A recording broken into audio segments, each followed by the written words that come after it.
Welcome to Weird PVD, the podcast. Every week, your host, Sherry Kasperzak, takes you to the odd corners of beautiful Providence, Rhode Island.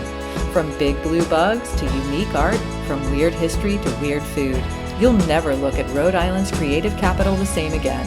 Tune in every Weird Wednesday. What is up, weirdos? 50 years ago, one of the boldest crimes in American history took place right here in Providence, Rhode Island. 8 men, all calling each other Harry, burst into the Hudson Fur Storage facility on Cranston Street. But they weren't there to steal furs. They had their eyes on a much bigger prize. Millions in cash and valuables secretly stored there by the Patriarca crime family. This week on Weird PVD, the podcast, I'm knocking over the still legendary story of the largest heist in American history, the Bonded Vault heist.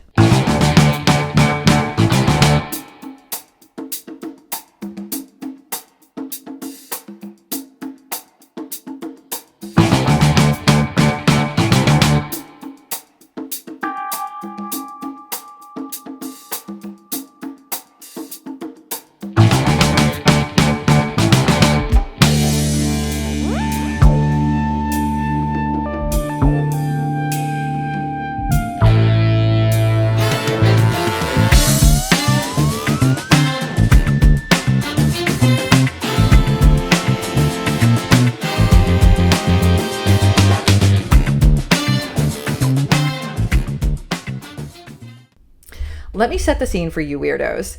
On August 14th, 1975, 8 men who all called each other Harry burst into the Hudson Fur Storage facility at 8 in the morning.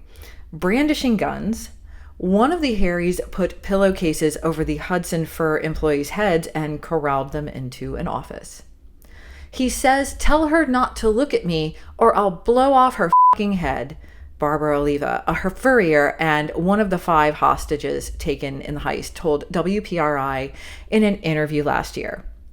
The men were not there to steal furs. They knew something about the Hudson Fur Storage facility that few people knew.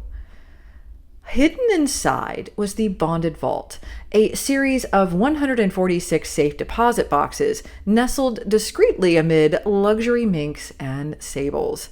Millions in ill-gotten jewels, gold, silver, guns, and cold hard cash were stashed there. It was the unofficial bank for one of the most powerful crime families in all of New England, the Patriarca crime family. And the person allegedly behind the crime is perhaps the most shocking part of the tale. So the Harrys moved to the Patriarca family's hidden safe deposit boxes and initially tried to break in by drilling through the metal. And when that didn't work, they pried the solid steel doors off with crowbars. Once those doors were off, the men stuffed duffel bags full of gold bars, silver, cash, jewels, and even a jeweled chalice, if you can believe that. After the heist, the Harrys made their way back to a hideout in East Providence. Each of the men apparently took a cut totaling about $64,000. And as if that's not enough, this is really only the beginning of the story. So who were the 8 Harrys who broke into the Hudson Fur Storage facility? Well, I'm so glad you asked, and let me tell you. Their names were Robert the Deuce Dussault, Charles Chucky Flynn, Joe the Dancer Denise, Gerald Jerry Tillingast, Ralph Burns, Jacob Tarzian, John Ouimet, and Walter Ouimet. Robert the Deuce Dussault was the one who took control of the hostages while the others broke into the safe deposit boxes. Now, you're going to want to remember the Deuce here, because the Deuce, as I'm sure anyone would, took his newfound wealth and headed off to Las Vegas, where he decided to live it up, gamble it all away, and land himself into a bunch of trouble. Meanwhile, back in Rhode Island, one of the hostages was already talking to the police. That hostage was able to describe Dussault and one of the other robbers. The robbers were also identified by a member of the Patriarca crime family. So needless to say, Dussault found himself in custody and eager to talk.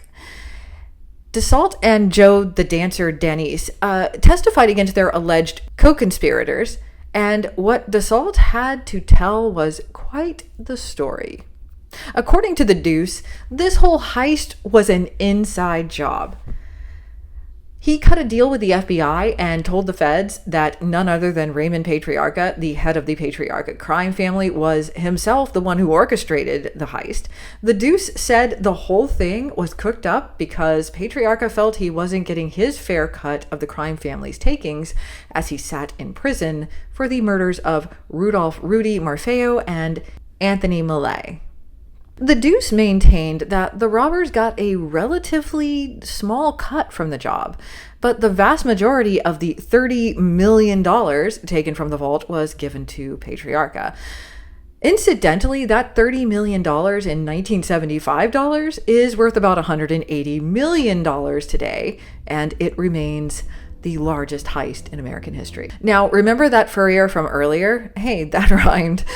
Barbara Oliva? Well, she's the one who ultimately put the robbers away. She's been described as a hero because she was able to describe both Robert the Deuce DeSalt and Charles Chucky Flynn because she saw them before they placed a pillowcase over her head. Not to mention, and here's the kicker, the pillowcase that they put over her head was so threadbare that she could still see through it.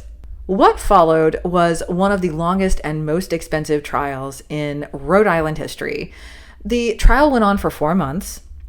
Eventually, John Ouimet, Chucky Flynn, and Ralph Burns were convicted of the robbery and sentenced to life in prison. But prosecutors could not disprove the alibis of the other robbers, Jerry Tillinghast, Walter Ouimet, and Jacob Tarzian. Those 3 men were acquitted. Now, Robert the Deuce DeSalt allegedly changed his name to Robert Dempsey and moved to Colorado, where he worked for Coors Brewing, and he has since died. So that is the story of Providence, Rhode Island's own bonded vault heist. Thank you all so much for hanging out with me today. And if you liked this episode, please do me a massive favor and like, comment, share. If you're watching on YouTube, please subscribe. And if you're over on Apple Podcasts or Spotify, please give me a follow. You can also find me over on Instagram, where I have a vibrant community of amazing people sharing their photos, stories, and all the weirdness that Providence has to offer. You can find me there at weird_PVD.